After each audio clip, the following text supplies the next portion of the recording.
నమస్తే, welcome to Suman TV. నేను విష్ణు. ప్రస్తుతంతో పాటు సీనియర్ మార్కెట్ అనలిస్ట్ జీవి సత్యనారాయణ గారు ఉన్నారు. వారితో మాట్లాడదాం. సార్ నమస్తే. సార్ నమస్తే. సత్యనారాయణ గారు, మార్కెట్లో మంచి ర్యాలీ నడుస్తుంది. గత వారం రోజుల నుంచి మార్కెట్లో మంచి బుల్ ర్యాలీ ముందుకు కొనసాగుతోంది. అండ్ అంటే ఒక రకంగా చెప్పాలంటే ఎన్నికల ఫలితాలు మార్కెట్కి కొంత బూస్ట్ ఇచ్చాయని చెప్పుకోవచ్చు. అండ్ ఇవాళ మార్కెట్ చూసినట్లయితే ఇవాళ ఫ్రైడే డిసెంబర్ 8 మార్నింగ్ 11:45 మార్కెట్ గురించి మాట్లాడుతున్నాం ఇప్పుడు. సో ఇప్పుడు నిఫ్టీ చూసినట్లయితే 20,976 వద్ద ట్రేడ్ అవుతోంది. సెన్సెక్స్ చూసినట్లయితే 69,814 వద్ద ట్రేడ్ అవుతోంది. సో ఆల్ టైమ్ హైలో ఉన్నామని చెప్పుకోవచ్చు. సెన్సెక్స్ 70,000కి అతి చెరువులో, ఇంకా జస్ట్ ఒక 100 పాయింట్ల చెరువులో సెన్సెక్స్ ఉంది. నిఫ్టీ కూడా ఆల్మోస్ట్ ఒక జస్ట్ ఒక 25-30 పాయింట్ల తేడాతో 21,000 దగ్గరలో ఉంది. సో మరి ఎప్పటి వరకు మార్కెట్లో ఈ జోరు హుషారు కొనసాగే అవకాశం ఉంది అంటారు? అవును, ఇప్పుడు ఇది అందరూ చర్చించుకుంటున్న కంటెంట్ ఇది. ఎందుకంటే ఎక్కడైనా సరే మీరు ఏ ఈవెంట్ అంటే ఈ మధ్యకాలంలో గృహప్రవేశాలని, బర్త్డేలు, హాఫ్ శారీ ఫంక్షన్లని, ధోతి ఫంక్షన్లని విపరీతంగా అవుతున్నాయి. అంటే శుభముహూర్తాలు, కార్తీక మాసం కాబట్టి. రెండోది ఈ మధ్యకాలంలో విపరీతంగా అంటే ఎలక్షన్స్, మీరు అన్నట్టు ఎలక్షన్స్ రిజల్ట్స్ మొన్న 5 రాష్ట్రాలు జరిగినప్పుడు 3 రాష్ట్రాలు బీజేపీ రావడం జరిగింది. ఈ బీజేపీ ఏదైతే వచ్చిందో రేపు రాబోయే మళ్ళీ ఇంకొక 4-5 మంత్స్ తర్వాత మనకి పార్లమెంట్ ఎలక్షన్. ఈ పార్లమెంట్ ఎలక్షన్స్ కూడా బీజేపీనే వస్తుంది అనేది ఎఫ్ఐఐలు మెయిన్. మనకంటే ఎక్కువ ఫారెన్ ఇన్స్టిట్యూషనల్ ఇన్వెస్టర్స్, వాళ్ళనే ఫారెన్ పోర్ట్ఫోలియో ఇన్వెస్టర్స్ అంటాం. వాళ్ళు ఎక్కువ ఇంట్రెస్ట్ చూపిస్తున్నారు మన మార్కెట్ మీద. మెయిన్ రీజన్ అదిగా పెట్టారు గట్టిగానే. కరెక్ట్. ఎందుకంటే వరల్డ్లో ఏ కంట్రీ బాగుంది, ఏ కంట్రీ ఎకానమీ బాగుంది, ఏ కంట్రీలో గ్రోత్ ఉంది, ఏ కంట్రీ ఫ్యూచర్లో ఉండబోతుంది, అంటే స్టేబుల్ గవర్నమెంటు అని వాళ్ళు ఎప్పటికప్పుడు అబ్జర్వ్ చేయడం జరుగుతుంది. వాళ్ళు ఎప్పటికప్పుడు మనకంటే ఎక్కువ అంటే అడ్వాన్స్గా డయాగ్నోస్ చేయడం జరుగుతుంది. అందుకని ఇప్పుడు మన మార్కెట్లు మనకంటే ముందు వాళ్ళు ఇన్వెస్ట్ చేయటం వలన బాగా పెరగడం జరుగుతుంది. ఒక రీజను. నెంబర్ 2, ఈ మధ్యకాలంలో ఎప్పుడైతే కరోనా తర్వాత డిమ్యాట్ అకౌంట్లు లక్షల్లో ఓపెన్ అవుతున్నాయి ప్రతి నెల, అంటే అవేర్నెస్ పెరగటం, స్మాల్ ఇన్వెస్టర్సు, ఇండియన్ మామూలు పబ్లిక్ ఎవరైతే ఉన్నారో వాళ్ళ సేవింగ్సు వాళ్ళు కూడా ఎంటర్ అవ్వటం జరుగుతుంది. కాబట్టి మార్కెట్లో పడ్డా తాత్కాలికమే కానీ మళ్ళీ పెరగటం మొదలు పెడుతున్నాయి. వీటితో పాటు ఈ మ్యూచువల్ ఫండ్స్ మొబిలైజేషన్ అంటే ప్రతి నెల కొన్ని వేల కోట్లు మ్యూచువల్ ఫండ్స్లోకి యాడ్ అయిపోతుంది. ఆల్మోస్ట్ 16 నుంచి 17 వేల కోట్లు జమ అయిపోతున్నాయి. రైట్. ఈ జమ అవ్వటం వలన వాళ్ళు కూడా ఏం చేయాలి, వాల్యూ ఉన్న కంపెనీలు, గ్రోత్ ఉన్నటువంటి కంపెనీలు, క్వాలిటీ ఉన్నటువంటి కంపెనీల్లోనే వాళ్ళు కూడా ఇన్వెస్ట్ చేయాల్సి ఉంటుంది. అందుకని పడేది కొంచెం అవుతుంది, పెరిగేది ఎక్కువ అవుతుంది తాత్కాలికం పడ్డప్పుడు. అయితే ఏదో ఒక రోజు, ఉదాహరణకి ఇప్పుడు నిన్న మీరు అన్నట్టు గురువారం నాడు వీక్లీ నిఫ్టీ, బ్యాంక్ నిఫ్టీ క్లోజింగు. అయితే ఈరోజు మనం మాట్లాడుకుంటున్న ఈ 8వ తారీఖు డిసెంబర్ క్రెడిట్ పాలసీ ఉంది. ఈ క్రెడిట్ పాలసీ తోటి కొంచెం ఒకటి. రెండోది వేరే కంట్రీస్లో అంటే ఎకానమీ అంటే వేరే యూరోపియన్ మార్కెట్లు అనుకోండి, ఏషియన్ మార్కెట్లు అనుకోండి, అవి కొంచెం డౌన్ ఉండటం వల్ల మన మార్కెట్ ఒకటి కొంచెం ప్రాఫిట్ బుకింగ్ అంటే రోజు పెరుగుతూ ఉండి ఒకరోజు ఎక్కడో ఒక దగ్గర పడ్డది అంటే అర్థం ఏంటిది అంటే ప్రాఫిట్ బుకింగ్ బాగా పెరిగిన తర్వాత తక్కువలో కొన్న వాళ్ళు ఏం చేస్తారంటే ప్రాఫిట్ని ఎన్కాష్ చేసుకుంటారు. అది ప్రాఫిట్ బుకింగ్ అంటారు. మళ్ళీ ఈరోజు వచ్చేటప్పటికి ఆల్ టైమ్ హైక్ పోవడం జరిగింది డిసెంబర్ 8వ తారీఖు శుక్రవారం. ఇది రీజన్ ఏంటిదంటే 70,000కి ఇంకా 69,888 హై అనమాట ఈరోజే.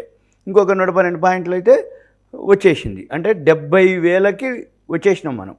మళ్ళీ రేపు ఎప్పుడో ఒకసారి అట్లా ఒక అలా వచ్చేస్తే 70,000 దాటిస్తారు. 70,000 దాటిందని టీవీలు చెప్పేస్తాయి. ఇది 21,000 టచ్ చేసిండ్రు ఆల్రెడీ. వాళ్ళు టచ్ చేసి అంటే దగ్గరలో కొంచెం 5-10 పాయింట్లు అట్లా. అంటే 20,000 మొన్న లాస్ట్ వీకే దాటుతుంది అన్నారు. 20,000 దాటింది అన్నారు. 21,000 కూడా దగ్గరకు వచ్చేసింది. 5-10 పాయింట్లు అటు ఇటుగా. అంటే ఏంది, మార్కెట్లో ఎంత స్ట్రాంగ్ ఉంది. ఈ పెరగటానికి 21,000, 70,000 ఏదైతే ఉందో, బిఎస్సి సెన్సెక్స్ 30 కంపెనీలు, నిఫ్టీ 50 50 కంపెనీలు, ఆల్మోస్ట్ ఆల్ మ్యాక్సిమం కంపెనీలు ఆల్ టైమ్ హైక్ చేరటం జరిగింది, న్యూ హైకి రావడం జరిగింది. అందుకని బిఎస్సి సెన్సెక్స్ పెరిగింది, నిఫ్టీ పెరగటం జరిగింది. ఇవి ఎంతవరకు ఎలా ఉంటుంది అంటే మెయిన్ ఏంటిది, ఎలక్షన్స్ గవర్నమెంట్ పాజిటివ్గా రావటం, ఎఫ్ఐఐలు కొనటం, దీంతో మన మార్కెట్లు బాగా రావటం. ఇంకొకటి, రేపు ఇంకొక వారం కనుక ఆగితే డిసెంబర్ 15కి అడ్వాన్స్ ట్యాక్స్ డేటా వస్తుంది. అడ్వాన్స్ ట్యాక్స్ డేటా అంటే ఇప్పుడు April, May, June first quarter, July, August, September second quarter, October, November, December third quarter. ఈ థర్డ్ క్వార్టర్ రిజల్ట్స్ ఏవైతే జనవరిలో వస్తాయి, జనరల్గా ఎప్పుడైనా కానీ ఎవ్రీ క్వార్టర్ అయిపోయినాక నెక్స్ట్ మంత్, అంటే ఇప్పుడు మనము డిసెంబర్కి థర్డ్ క్వార్టర్ అయిపోతాం, జనవరిలో థర్డ్ క్వార్టర్ రిజల్ట్స్ వస్తాయి. ఈ జనవరిలో థర్డ్ క్వార్టర్ రిజల్ట్స్ రావడానికి ఏ కంపెనీలు ఎంత ట్యాక్స్ పే చేసింది, అడ్వాన్స్ ట్యాక్స్ డేటా ఏదైతే ఉందో అది ఇన్కమ్ ట్యాక్స్ డేటా. జనరల్గా మనము ఇండివిజువల్ వాళ్ళు income tax yearly once pay చేస్తాము, కానీ మన షేర్ మార్కెట్లో కంపెనీలు ఎవ్రీ క్వార్టర్లీ పే చేస్తాయి అడ్వాన్స్ ట్యాక్స్. రేపు డిసెంబర్ 15కి, వాళ్ళు 8వ తారీఖు, ఇంకొక వారం తర్వాత అడ్వాన్స్ ట్యాక్స్ డేటా వస్తుంది.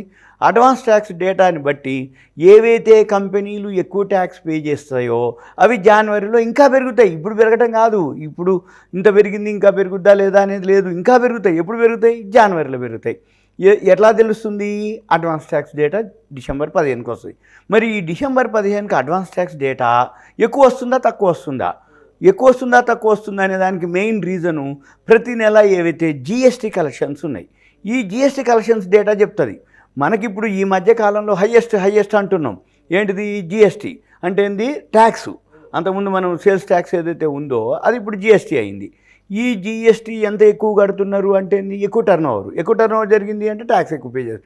ట్యాక్స్ ఎక్కువ పే చేస్తున్నారు, టర్న్ ఓవర్ ఎక్కువ జరుగుతుంది అంటే సేల్స్ పెరిగింది అంటే ప్రాఫిట్ వచ్చింది అంటే ట్యాక్స్ పే చేయాలి. ప్రాఫిట్ వచ్చింది, ట్యాక్స్ పే చేయాలి అంటే మన షేర్ మార్కెట్లో ఏమవుతుంది? మన ఇండైరెక్ట్గా షేరు పెరుగుతుంది. అదన్నీ ఎలా తెలుస్తుంది? అడ్వాన్స్ ట్యాక్స్ డేటా రాలేదు, కానీ అడ్వాన్స్ ట్యాక్స్ డేటా బాగుంటుంది అనేది ఆల్రెడీ అర్థమైపోతుంది. ఎందుకు? సేల్స్ని పెరుగుతుంది. సేల్స్ ఎలా పెరుగుతుంది అనేది చెప్పేది ఎక్కడిది? జిఎస్టీ ఎక్కువ ఏదైతే కంపెనీలు ట్యాక్స్ పే చేస్తున్నాయో దాంతోపాటు ఆటోమేటిక్గా మన వాటికి కూడా పెరుగుతుంది అనేది అర్థం. ఇది మెయిన్ రీజన్. అయితే మళ్ళీ ఇంకొక రీజన్ ఏంది? మీరు అన్నట్టు పార్లమెంట్ ఎలక్షన్స్ ఉన్నాయి.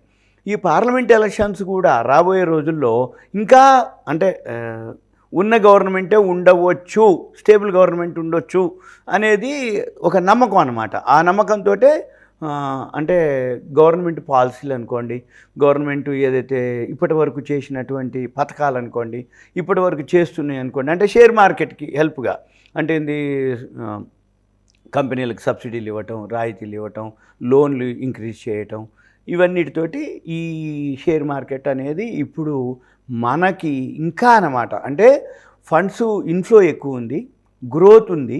వరల్డ్ ఎకానమీలో ఏదో ఒక దేశం ఎప్పుడు ఏదో గొడవలతో ఉంది.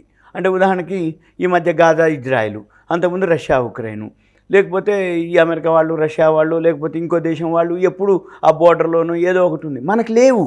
అంటే ఏంటిది?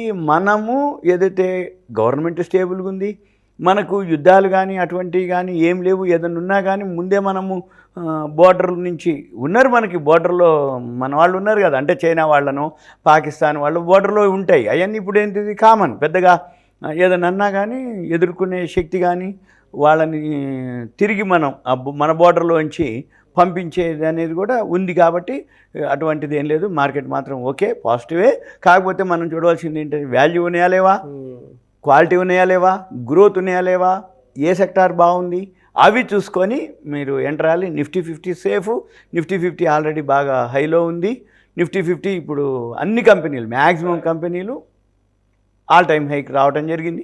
మధ్యలో కరెక్షన్ వచ్చినప్పుడు మనం కొంచెం ఎంటర్ అవ్వటం better. Thank you so much జీవ సత్యనారాయణ గారు. ప్రస్తుతం మార్కెట్లు ఆల్ టైమ్ హైలో ఉండడానికి ఎటువంటి పరిస్థితులు మార్కెట్కి అనుకూలంగా మారాయి, మరి మార్కెట్లో ఈ బుల్ ర్యాలీ అనేది ఎప్పటి వరకు కొనసాగే అవకాశం ఉంది అనే అంశం గురించి మీ విశ్లేషణ ద్వారా చాలా చక్కగా తెలియజేశారు. Thank you so much sir. Suman TV ధన్యవాదాలు. Thank you.